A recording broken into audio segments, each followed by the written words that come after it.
Assalamualaikum warahmatullahi wabarakatuh. Salam Sobat Smart, apa kabar? Saya yakin Sobat Smart semua selalu dalam lindungan Allah Subhanahu wa Ta'ala. Sebelumnya, saya mengucapkan terima kasih kepada Sobat Smart karena selalu setia menyaksikan acara Rabu Bicara, sebuah acara yang diselenggarakan oleh PPSDM BNN Republik Indonesia. Nah, hari ini saya Adlin Syah, selaku penyuluh narkoba ahli muda di Badan Narkotika Nasional Provinsi Kepulauan Riau, akan menemani Sobat Smart dengan topik yang akan kita bahas adalah Stop Ngelem. Sobat Smart pasti penasaran, bagaimana sih seseorang bisa kecanduan lem? Apa sih bahaya ngelem bagi kesehatan? Bagaimana sih ciri-ciri penyalahgunaan lem? Dan apa upaya pencegahan agar keluarga kita, anak kita terhindar dari bahaya penyalahgunaan lem. Dan hari ini kita luar biasa sekali, kita kehadiran narasumber Dr. Erniawati Lestari, spesialis farmakologi klinis. Selamat datang, Dok. Selamat datang, Mas Adlin. Sehat, Dok? Alhamdulillah, sehat. Alhamdulillah. Beliau bekerja di BNN Republik Indonesia sebagai fasilitator rehabilitasi. Boleh diceritakan, Dok, sudah berapa lama bekerja di BNN dan apa aja sih pekerjaannya, Dok, selama ini? Baik, terima kasih atas kesempatannya.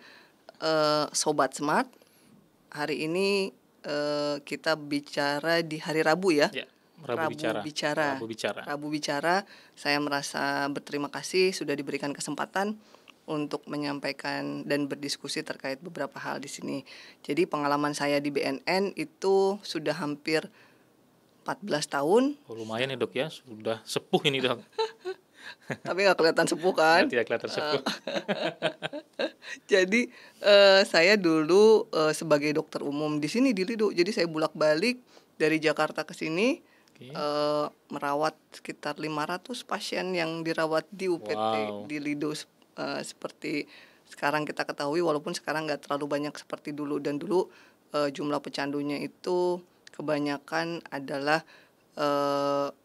penyalahguna heroin, morfin, dan putau. Kalau sekarang memang lebih ke arah stimulan, sabu, ekstasi, dan zat-zat baru atau yang kita sebut new psychoactive substance. Nah, setelah itu saya menjadi kepala seksi medis, masih di Lido, dan hanya 7 bulan 6 bulanan saya dipindah ke pusat menjadi kepala seksi dari fasilitator layanan rehabilitasi seperti itu. Tetapi setelah 7 tahun tuh menjabat, saya sekolah, alhamdulillah. Jadi saya dapat grant juga dari BNN untuk sekolah spesialis farmakologi klinik. Nah, di pusat kebetulan memang tupoksi kita adalah memfasilitasi layanan rehabilitasi baik komponen masyarakat maupun instansi pemerintah. Jadi bagaimana layanan rehabilitasi ini bisa dilaksanakan di seluruh Indonesia. Contohnya misalkan kalau yang di UPT miliknya BNN itu udah wajib ya, seperti misalkan di Balai Besar Lido, kemudian Badoka, kemudian Tanah Merah, Loka Kalianda, Loka Deli Serdang, dan Loka Batam ya. Dekat nih dari Mas Adlin ya. Belakang kantor saya, Dok. Wes. Berarti sering melihat lah ya. Sering nganter juga, Dok. Sering nganter ya. Dekat banget nganternya ya. Kalau di sini BNN PDKI ya jauh nih ke Lido. Kalau di situ tinggal jalan turun. Itu keunggulan kami, Dok, di sana. Mantap sekali itu ya di Batam itu ya. Nah, jadi memang selain di UPT milik BNN, kita juga BNN ini memiliki tupoksi untuk memfasilitasi layanan rehab di instansi pemerintah lain, seperti halnya misalkan balai atau pantinya milik Kemensos, bagaimana kita menstimulasi, kemudian IPWL miliknya Kemenkes, dan layanan rehabilitasi di lapas yang awalnya kita stimulasi, tetapi sekarang alhamdulillah di lapas pun sudah bisa berjalan sendiri. Program seperti sendiri. Itu. Berarti awalnya kita memberikan penguatan ke mereka. Betul. Jadi tupoksi kita memang Deputi Bidang Rehabilitasi itu memberikan fasilitasi, penguatan, dan dorongan seperti itu. Oke.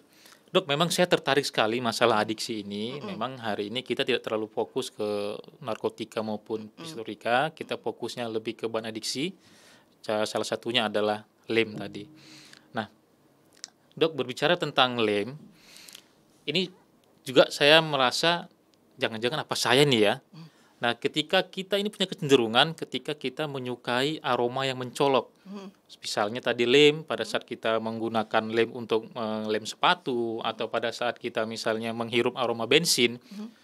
ada di perasaan gitu ternyata nyaman ya, Mhm. ternyata enak ya. Mhm. Nah, apakah itu sudah termasuk ketergantungan atau menyimpang, atau memang belum, atau seperti apa kira-kira Dok? Karena kita juga was-was nih, karena memang rasa suka itu ada. Nah, Baik. tapi bagaimana dikatakan sebuah orang itu sampai ketergantungan mengkonsumsi lem lah kita katakan, Dok. Baik. Jadi memang, kita tahu bahwa yang namanya, kita sebut lem itu sebetulnya kalau kita kategorikan itu merupakan inhalansia. Inhalansia. Jenis inhalansia ini adalah, seseorang itu menggunakan zat kimia melalui uapnya, seperti itu. Jadi uap, kimia yang, dia hirup dan memiliki atau, memiliki dampak terhadap, perubahan di, mood, kemudian perasaan dan bahkan perilaku, seperti itu. Nah, karena kandungan apa? Ada kandungan zat psikoaktif yang merubah struktur dan fungsi di otak kita dari lem ini, dan itu yang menyebabkan nyaman, seperti itu. Kemudian, jadi enak karena ada efek tadi, si lem ini sebetulnya dia bisa mempengaruhi, satu neurotransmitter di otak kita yang namanya serotonin, yang menyebabkan adanya efek halusinasi, dan dopamin yang menyebabkan rasa nyaman. Dan nyamannya itu kalau kita, lihat dari beberapa literatur, itu 1000 kali rasa nyaman yang kita rasakan secara normal. Misalkan pada saat kita makan, enak banget nih nasi Padang kapau di mana misalkan, kita akan datang lagi nggak? Ya, Nah, datang. begitulah kalau kita menggunakan narkoba itu efeknya 1000 kali itu, karena dopamin yang dihasilkan itu jauh lebih banyak dari dopamin yang dihasilkan pada saat kita merasakan rasa enak secara normal, seperti Oke, itu. jadi kalau saya pernah lihat pecandu itu, misalnya dia tidak ada barang itu, mungkin kalau kita normal nih, Dok, Mhm. kita sesuatu suka makan, katakanlah Mhm. tadi es jeruk, saya Mhm. katakan es Mhm. jeruk. Ketika kita mau tapi tidak ada, mungkin kita masih bisa nahan ini. Betul. Tapi Ya. mungkin kalau teman-teman yang sudah pecandu itu, mungkin kalau sudah pengen, Mhm. gak ada, pasti segala macam upaya, Dia lakukan ya. pokoknya harus dapat. Nah, itu yang Kalau nggak ada, harus betul. mencuri pun bagaimana. Begitu kali, Dok ya? Ya, jadi dianggap, satu penyalahgunaan, dan bisa juga sampai ketergantungan, itu ada beberapa kriteria. Salah satunya tadi, apapun itu yang dilakukan pokoknya dia dapat barang, Dapat karena barang. dia ada timbul suges atau craving kalau bahasa medisnya. Rasa ingin menggunakan yang, dia nggak peduli walaupun dia tahu ada efek membahayakan, tapi dia tetap menggunakan. Nah, jadi ini udah perilaku menyimpang nih. Jadi Oke. dia akan tetap mencari. Yang kedua, kalau ada misalkan, eee, kita lihat kalau dia tidak menggunakan lagi, dia akan mulai gelisah secara psikologis, kemudian dia juga merasa tidak nyaman. Nah, itu yang disebut namanya gejala putus zat atau withdrawal. Nah, itu berarti udah tanda dari ketergantungan tuh, udah sangat menyimpang. Oke. Dan yang ketiga, jika kita ketahui, eee, pekerjaan tersebut diulang-ulang karena, dia membutuhkan lebih banyak baik frekuensi maupun dosis, misalkan ngehirupnya jadi lebih lama, terus frekuensinya yang tadinya mencium sekali sampai 2 kali udah cukup nge-fly, ini jadi harus 5 kali untuk mendapatkan fly. Nah, itu namanya toleransi. Jadi dia harus menambah frekuensi Oke. atau jumlah zat yang dia hirup, misalkan lemnya, untuk mendapatkan rasa nge-fly dan rasa nyaman yang biasa dia rasakan hanya misalkan 2 atau 3 hirupan. Nah, itu tanda-tanda kita ini sudah agak-agak menyimpang gitu. Berarti ini masalah, Dok. Hmm. Masalahnya apa? Ketika dosis meningkat, otomatis dong uang kita juga pasti meningkat nih pengeluarannya. Ini yang sebenarnya jadi masalah. Betul. Berarti Sobat Smart, saya berarti pribadi kalau saya lihat, berarti saya aman, Dok. Aman lah. Saya nyaman, tetapi saya tidak sampai halusinasi, Dok. Iya. Saya tidak sampai halusinasi, dan saya juga nggak sampai ternyata harus. Nah, Ya. berarti saya aman-aman saja, Masih baik-baik saja. aman, betul. Alhamdulillah. Alhamdulillah. Dok, boleh dong diceritakan sedikit bagaimana sih, apa sih bahayanya penyalahgunaan lem tadi, Dok, Mhm. bagi Baik, kesehatan? bagi kesehatan ya. Jadi ada dampak secara langsung dan ada dampak baik yang dirasakan dari segi kesehatan itu di jangka pendek atau di jangka panjang. Kalau yang secara langsung, karena lem ini ada kandungan zat psikoaktifnya yang merubah struktur tadi dan fungsi di otak kita, mempengaruhi neurotransmitter lah, mempengaruhi bagian luar yang biasa kita ketahui bahwa fungsinya itu salah satunya ada tadi fungsi penilaian atau judgement, kemudian fungsi visual. Makanya kadang-kadang nih kita juga merasa melihat sesuatu padahal tidak melihat karena pesan yang disampaikan dari otak kita itu salah gitu. Karena ada kerusakan struktur di otak sebetulnya. Jadi orang-orang dengan ngelem, dengan menggunakan narkoba itu sebetulnya bukan anak nakal, bukan kriminalitas, tetapi dia adalah orang sakit sebetulnya. Sakit yang kita sebut adalah chronic relapsing brain disease. Jadi penyakit yang mengenai otak dan berlangsung lama dan dia akan kambuh karena bersifat tadi nyaman adanya dopamin yang keluar dan itu mempengaruhi otak kita yang ada di pusat rasa nyaman otak kita. Selain tadi bagian korteks atau bagian otak bagian luar yang bisa dipengaruhi narkoba sehingga tadi judgement kita jadi berubah, persepsi kita jadi berubah. Nah, ternyata nanti juga perilaku kita akan jadi berubah. Nah, itu dampak secara langsung kerusakan di otak kita yang menyebabkan perubahan mood, perubahan perasaan dan akhirnya perubahan perilaku. Tetapi dampak bagi kesehatan lain itu sebetulnya yang sangat membahayakan itu. Yang tadi secara langsung aja itu sangat bahaya. Sangat Karena bahaya. kita tanpa kita sadari, misalkan kita yang biasa tidak menggunakan narkoba pada saat kita melakukan misalkan mencuri, itu kita tahu mencuri itu salah. Tapi pada saat kita menggunakan narkoba karena ada bagian otak bagian luar yang dirusak oleh zat psikoaktif ini, terutama bagian judgement, dia akan berpikir bahwa wah mencuri ini nggak apa-apalah, yang penting gua pakai gitu. Nah, jadi itu tanpa disadari narkoba ini bisa berdampak sangat signifikan, mempengaruhi perilaku kita dan itu membahayakan. Oke, berarti kalau saya lihat ini seperti real hipnotis ya, Dok, ya? Nah, Real hipnotis, benar-benar real hipnotis yang nggak kita artinya sadari ya. tidak kita sadari tapi ternyata itu berbahaya. Nah, mungkin sobat smart ini bisa melihat bahwa sebetulnya dampak berbahaya dari narkoba selama ini kan oh iya narkoba bahaya tapi tanpa tahu apa itu bahayanya.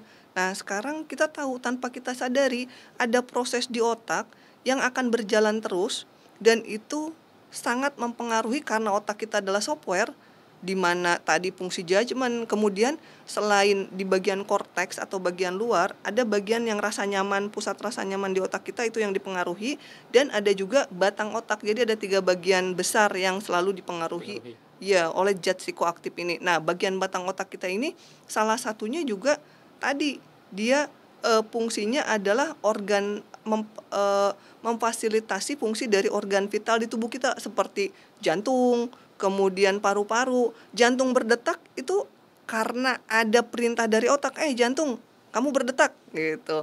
Dari batang otak kita tuh, paru-paru kamu bernafas. Nah, kalau misalkan sudah ada kerusakan di batang otak, otomatis nggak bisa lagi nyuruh jantung berdetak. Akhirnya jantung nggak berdetak berarti kan kematian ya. Kematian. Nah, dampaknya itu sebetulnya sangat berbahaya. Itu yang secara langsung berdampak dari otak yang dipengaruhi oleh zat psikoaktif itu. Yang tidak langsung dari segi kesehatan, misalkan di jangka pendek dia akan jadi berubah suasana hati, lebih mudah marah, kemudian dia juga nanti pada akhirnya akan ada penurunan daya ingat, ya kan? Jadi akhirnya belajar juga jadi nggak baik karena kita tahu kan ngelem ini banyak dikonsumsi oleh usia-usia 14 sampai 15 tahun lah seperti itu. Nah, jangka panjangnya itu bisa terjadi kerusakan di hati. Karena setiap obat itu di metabolisme di hati. Nah, jadi fungsi hati ini jadi berat. Sehingga nanti ada peningkatan enzim-enzim di hati. Tanda-tanda kerusakan hati itu dengan penggunaan jangka panjang. Kemudian karena dia melalui inhalasi atau dihirup, biasanya ada kerusakan di paru, seperti itu. Itu kerusakan jangka panjang dan pada akhirnya tadi karena tadi, fungsi dari si otak juga sudah terpengaruhi, kemudian, secara langsung juga bisa berdampak kepada, gangguan irama jantung, seperti itu, gangguan jantung. Itu Oke. secara, Saya, dampak Dok, kesehatan. sudah sebelum acara ini, Mmm, saya iseng-iseng ini, wes, nanya anak-anak pengguna jalan itu pengguna lem, mmm, anak-anak jalan pengguna lem, saya tanya. Jadi mereka posisinya lagi fly nih, Dok, ya, saya ajak bicara mmm, sebenarnya. Saya iseng bertanya, "Sebenarnya apa sih yang kamu rasakan ya? mmm, Apa sih, Nak? Apa sih, Dek, yang kamu rasakan tuh, mmm, ngosil lem ini?" Dia mengatakan kepada saya, "Bang," katanya, "saya kok pakai lem ini rasa jadi Naruto." iya iya, Dia mengatakan itu, "Saya jadi Naruto." "Kalau kamu?" Saya tanya. mhm, "Saya jadi Sasuke-nya, Pak." wes, Jadi kami sedang sedang berkelahi nih ceritanya. Pada mmm, mereka hanya berjongkok dan saya nggak tahu iya, gimana, tapi inilah pendapat mereka. betul. Berarti ada halusinasi. Nasi, Berarti memang betul mungkin betul. dirasakan mereka itu mungkin seperti itu ya, Dok, ya? Ya, karena tadi, zat psikoaktif dari lem ini, dia akan mempengaruhi tadi neurotransmitter serotonin. Nah, biasanya serotonin ini, ada efek ke arah halusinasi, seperti Mmm, itu. Jadi memang, sobat smart tanpa kita sadari nih, zat kimia di otak kita juga akan mengalami perubahan, seperti itu. Dan informasi yang disampaikan jadi salah. Yang harusnya otak ini menyampaikan informasi yang benar dari apa yang kita rasakan. iya, Makanya kan kadang-kadang orang yang menggunakan narkoba itu, orang lain merasa panas dia tapi iya. kedinginan gitu kan. Persepsinya tuh salah gitu. Terus apa yang dia lihat tidak sama dengan yang secara normal kita lihat, seperti itu. Makanya banyak kasus orang yang sedang kondisi fly, Mhm.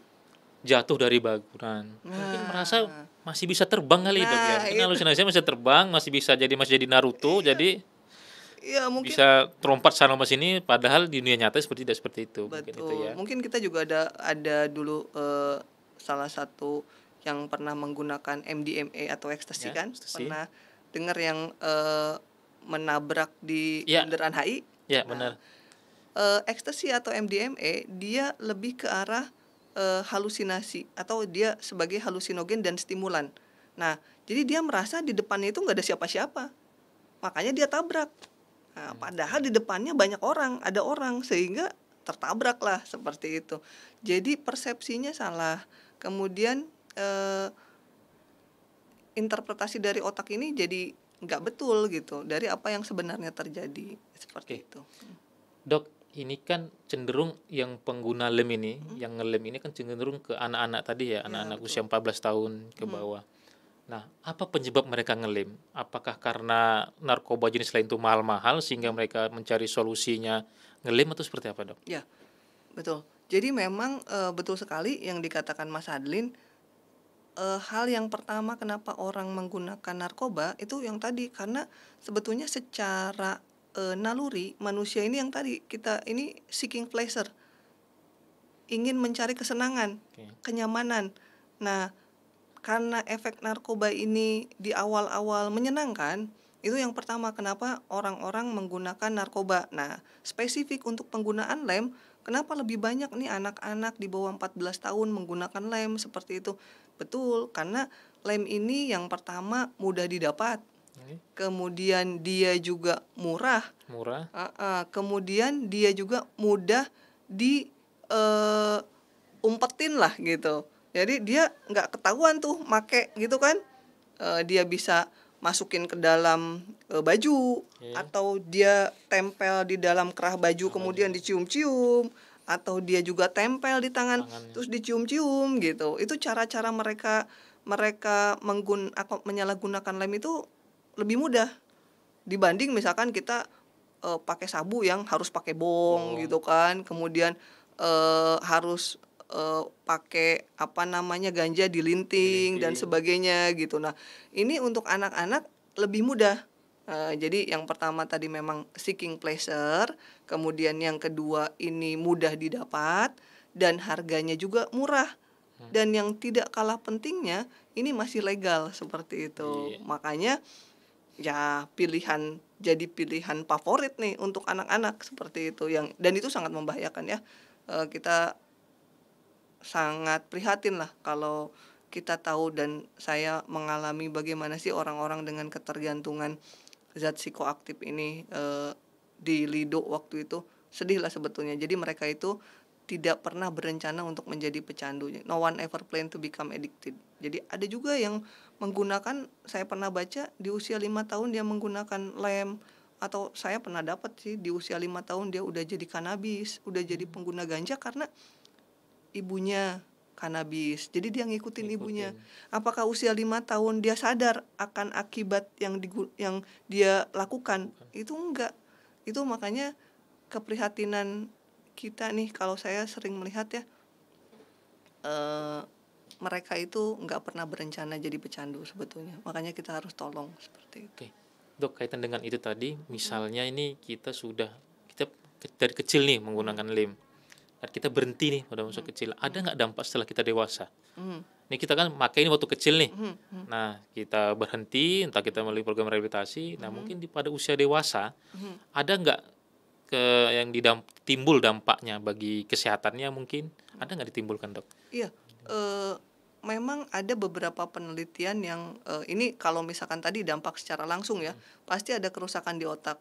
Dan kita tahu bahwa zat psikoaktif yang ada di dalam lem ini dia merusak serabut-serabut sel saraf di otak, dan itu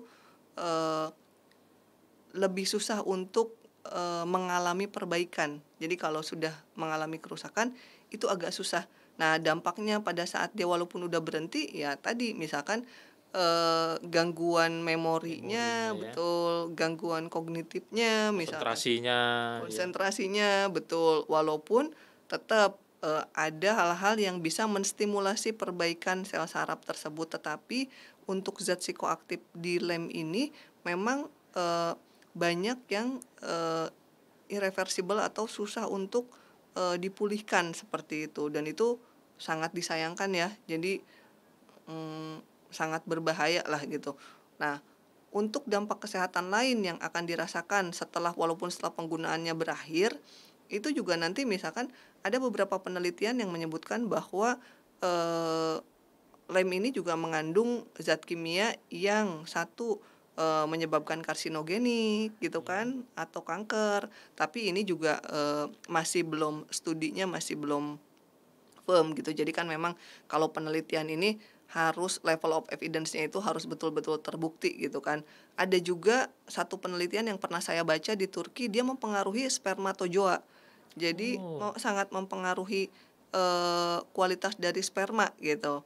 Nah, tapi ini juga membutuhkan penelitian lagi lebih lanjut. Jadi banyak dampak-dampak selain tadi yang sudah saya katakan berdampak terhadap kesehatan. Beberapa penelitian masih terus berkembang seperti itu. Jadi untuk Sobat Smart memang harus sedini mungkin dicegah ya, Betul. Dok ya, jangan sampai keluarga kita ada yang menyalahgunakan obat ini. Nah, Dok, misal sudah ada nih yang terlanjur menyalahgunakan lem kambing tentunya ya, yang paling berpotensi. Nah, ini pertolongannya bagaimana nih, Dok? Apakah apakah BNN menanganinya atau memang selama ini hanya Satpol PP pembinaan, sebelum itu dikembalikan lagi ke lingkungan tempat dia tinggal atau bagaimana, Dok? Baik, terima kasih. Jadi ada beberapa layanan rehabilitasi yang bisa diakses. Kalau misalkan adik-adik kita ini sudah terlanjur menyalahgunakan lem, itu layanan rehabilitasi itu bisa berupa layanan rehabilitasi rawat inap, berupa layanan rehabilitasi rawat jalan, dan ada intervensi berbasis masyarakat yang sebetulnya itu sangat mudah diakses, dan dia berupa pendekatan layanan rehabilitasi yang low threshold. Jadi tidak memerlukan persyaratan yang sangat ribet lah, seperti itu. Nah, pada saat seseorang atau adik-adik kita sudah terlanjur menyalahgunakan lem, itu kita bisa bawa nih, kalau misalkan ada klinik IPWL di BNNP atau BNNK yang misalkan dekat, kita bisa bawa ke klinik tersebut, kemudian akan dilakukan screening sejauh mana apakah dia betul resikonya menyalahgunakan itu tinggi, apakah atau sudah menyalahgunakan narkoba. Nah, setelah di screening dan memang ternyata dia potensi tinggi menyalahgunakan narkoba, baru dilakukan assessment. Nah, assessment ini melihat tingkat penyalahgunaannya, apakah dia penyalahguna ringan teratur pakai atau sudah ketergantungan. Beda-beda ya penanganan itu, Dok. Beda-beda. Nah, kalau misalkan sudah terlanjur ke tingkat ketergantungan, itu harus dilakukan rawat inap. Atau misalkan dia pengguna sedang atau ringan, tetapi penggunaannya itu membahayakan, bisa sampai overdosis. Nah, itu juga sama, harus rawat inap. Inap. Tetapi kalau misalkan penyalahgunaannya masih taraf ringan, itu bisa dilakukan rawat jalan. Rawat jalan di klinik-klinik IPWL milik BNN, BNNP, BNNK, itu ada klinik-klinik yang menangani tersebut. Jadi menangani adik-adik yang memang menyalahgunakan zat psikoaktif. Nah, yang tidak kalah pentingnya adalah kita sudah ada intervensi berbasis masyarakat, betul, yang dari masyarakat, oleh masyarakat, sehingga layanan itu mudah diakses oleh masyarakat. Ini untuk tingkat ketergantungan, tingkat penyalahgunaan ringan. Oh, ringan saja. Betul, tingkat penyalahgunaan ringan, dan pada saat dia melakukan screening, dia akan mengetahui itu, dan sudah kita berikan peningkatan kemampuan terhadap masyarakat ini, sehingga dia bisa melakukan intervensi terhadap penyalahguna ringan, tetapi tetap dalam supervisi klinik BNNK atau klinik BNNP, seperti itu. Berarti IBM tadi sebenarnya kalau kita bilang perpanjang tanganan juga ya, Dok. Betul. Jadi seandainya nih, Dok, dia di lapangan yang dia temukan adalah pecandu berat. Betul. Berarti yang dilakukannya adalah rujuk. Betul. Oke, jadi selain juga dia intervensi, juga dia bisa merujuk kalau dirasa ini sudah. Betul. Jadi kompetensinya bukan kompetensi seorang profesional. Untuk teman-teman yang melakukan intervensi berbasis masyarakat, mereka diajarkan untuk melakukan sistem rujukan. Seperti itu. Jadi tidak bisa serta-merta mereka juga melakukan layanan rehabilitasi dengan kategori apapun, enggak, tapi dengan kondisi penyalahgunaan ringan dan memang tidak membahayakan, seperti itu. Oke, jadi Sobat Smart, jadi sudah jelas, sudah mendengarkan, jika ada di lingkungannya yang mengkonsumsi atau menyalahgunakan lem, bisa langsung dibawa ke BNN, baik itu BNN provinsi maupun BNN kota dan kabupaten. Nah, jika jauh dari tempat layanan, juga disediakan layanan intervensi berbasis masyarakat. Nah, kalau memang tidak ada, segera ke kantor BNN terdekat agar secepatnya dibentuk agen IBM gitu. Begitu ya, Dok ya? Betul. Oke, jadi tidak ada lagi alasan nih kita biarin teman-teman kita di anak-anak kita, teman-teman kita di jalan itu tanpa ada intervensi dari kita. Dok, selanjutnya nih, ciri-ciri nih, jadi biar nanti Sobat Smart ini, ibu-ibu khususnya nih tahu nih, anak ini kira-kira ini pakai nggak nih, nilai dari ciri-cirinya itu apa sih, Dok? Kira-kira ciri-cirinya yang bisa dengan mudah lah dipahami oleh ibu-ibu. Oke. Jadi memang kalau ibu-ibu akan melihat secara langsung ya, kasat mata, misalkan yang pertama ada nafas yang berbau aroma, misalkan aroma lem, aroma bensin, atau aroma-aroma pelarut yang memang biasa disalahgunakan uapnya, seperti itu, yang mengandung zat kimia berbahaya, seperti itu. Nah, yang kedua ada bekas-bekas noda, misalkan. Ya, karena tadi saya bilang bahwa anak-anak ini menggunakan lem karena mudah digunakan dimanapun dan caranya gampang gitu.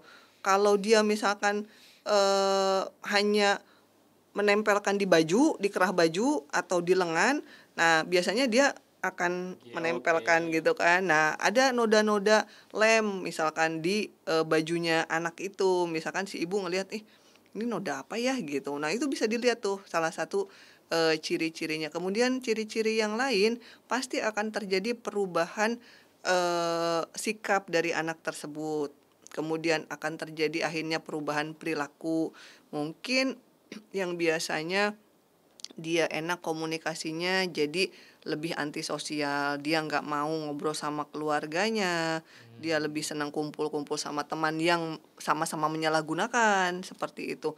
Nah, ciri-ciri yang lain yang bisa ibu-ibu ketahui itu juga misalkan ada penurunan nafsu makan, atau bisa kita lihat misalkan hidungnya juga sering berlendi, berair, bahkan ada kadang-kadang karena dia berupa zat kimia, dia karena sering dihirup ataupun dihisap melalui mulut, itu ada bisul-bisul kecil di area hidung, mulut, dan itu akan menyebabkan iritasi ya.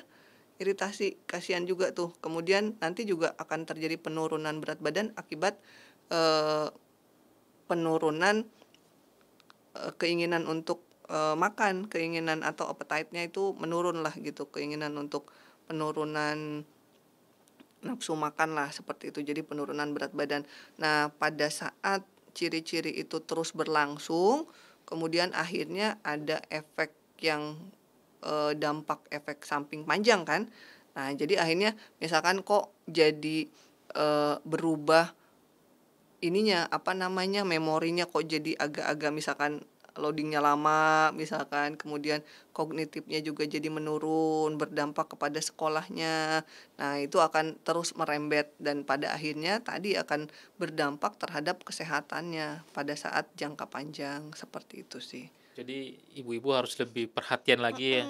Kalau napas anak ini kok Ya, agak-agak bau gitu. ya Oh. perhatian. Terus baju kotor jangan langsung masuk mesin cuci sepertinya dong. Nah, Harus betul. diperiksa dulu nih. Iya, betul. Nanti jangan sampai nanti dikira hanya noda biasa, mungkin Iya, jadi harus lebih betul. teliti lagi. Kadang kita nggak menyadari loh. Iya, Betul, tapi pada saat kita tahu nih, kita ngelihat turun ke lapangan gitu, ternyata adik-adik ini menempelkan lem-lem di kerahnya, kerahnya. terus di baju dalamnya atau di tangannya. Jadi ada noda-noda bekas bercak juga di bagian tangan, jari-jari, seperti itu. Oke, jadi sudah tahu nih ciri-cirinya, jadi harus lebih waspada lagi Sobat Smart. Oke, terakhir nih Dok, pertanyaan saya terakhir. Nah, kira-kira apa yang bisa kita lakukan nih untuk paling tidak mencegah atau mengurangilah pengguna lem di masyarakat? Iya, saya sepakat ya dengan sebetulnya pendekatan yang sudah kita lakukan dari mulai pencegahan yang biasanya kita lakukan dalam bentuk soft power approach ya, pencegahan, dan jika sudah terlanjur ya berarti kan rehabilitasi. Pencegahan kita perlu edukasi yang cukup intens dan sering, kemudian bagaimana merubah perilaku masyarakat sehingga tahu bahwa narkoba ini sangat berbahaya, bukan hanya tahu oh iya narkoba ini bahaya, tapi pada saat ditanya bahayanya apa mereka bingung. Nah, itu berarti edukasi kita belum nyampe sebetulnya, betul. Nah, itu PR kita nih, bagaimana kita melakukan edukasi terhadap masyarakat.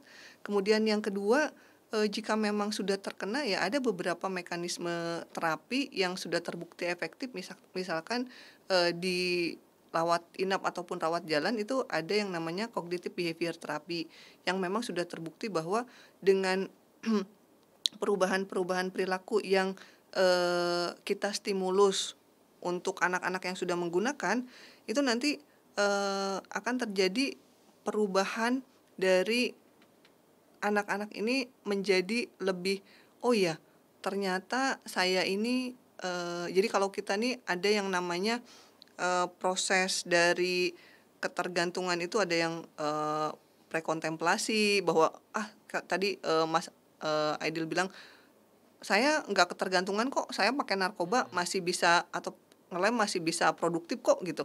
Nah, ini tuh prekontemplasi, dia belum menyadari bahwa penyalahgunaannya itu berbahaya gitu. Nah, bagaimana merubah dari dia tidak menyadari bahaya narkoba menjadi menyadari bahwa narkoba itu berbahaya? Nah, kita arahkan dengan konseling, tadi kan individual konseling, kemudian tadi ada beberapa treatment dari CBT, cognitive behavior therapy, kemudian motivational interviewing, bagaimana kita memberikan motivasi sehingga self esteem dia menjadi lebih tinggi, dia merasa hidup ini berguna, ada satu goals dalam hidup ini yang harus dia lakukan dan dia akan mencapai goals positif itu. Nah, kemudian kita juga jangan lupa untuk mengajarkan anak-anak remaja ini perilaku yang asertif. Perilaku asertif ini jangan sampai kita nih ibu-ibu ya, Sobat Smart, sangat pede anaknya ini nurut gitu. Itu sangat berbahaya, karena misalkan kalau kita lihat anak-anak yang misalkan nih saya kasih narkoba terus dia nggak enak untuk bilang enggak, dia ya udah deh karena nggak enak nih sama temen gitu. Nah, itu sangat berbahaya. Jadi kita harus ajarkan ke teman-teman ini, adik-adik ini, perilaku yang asertif.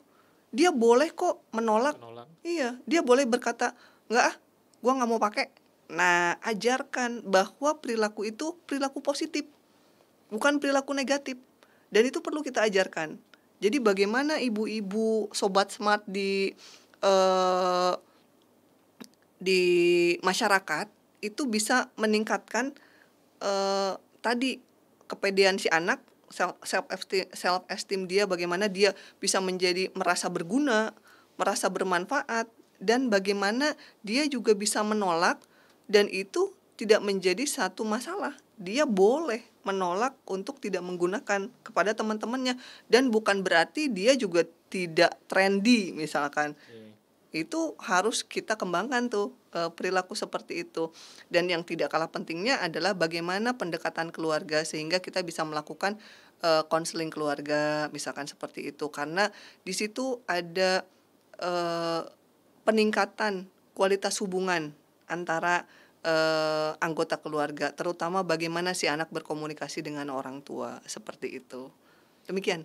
Terima kasih dokter, ini juga luar biasa, pengetahuan yang luar biasa buat kami, buat Sobat Smart, bahkan buat kami nih penyuluh narkoba. Nanti apapun yang kami dapatkan ini, insya Allah nanti di daerah akan kami sampaikan juga ke masyarakat. Mantap, Terima kasih mantap. sekali.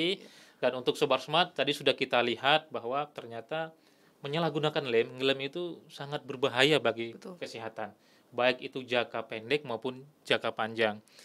Nah, tadi kita sudah juga mengetahui ciri-cirinya. Nah, nanti untuk Sobat Smart, untuk ibu-ibu lebih aktif lagi atau lebih perhatian lagi ke anaknya. Ya, betul. Komunikasi juga sangat penting, dan tadi sama-sama kita dengarkan juga upaya pencegahannya. Betul. Dan tak kalah pentingnya bahwa BNN siap menerima, siap merehabilitasi pecandu narkoba, baik itu lem. Silahkan, bahkan sudah sampai ke tingkat kabupaten kota, bahkan sampai ke desa-desa. Jadi tidak lagi ada alasan bahwa kita terjadi pembiaran, atau jangan takut rehabilitasi ke BNN karena tidak akan ditangkap ya dok ya. Betul. Jangan itu informasi, jangan takut. Dan bahkan kalau memang itu takut juga, ada agen IBM tadi dok ya, intervensi berbasis masyarakat. Nah, jadi untuk Sobat Smart, itu kesimpulan dari saya. Terakhir, dokter, pantun boleh? Boleh banget. Kesepian tanpa kekasih, cukup sekian dan terima kasih. Wassalamualaikum warahmatullahi wabarakatuh. Waalaikumsalam.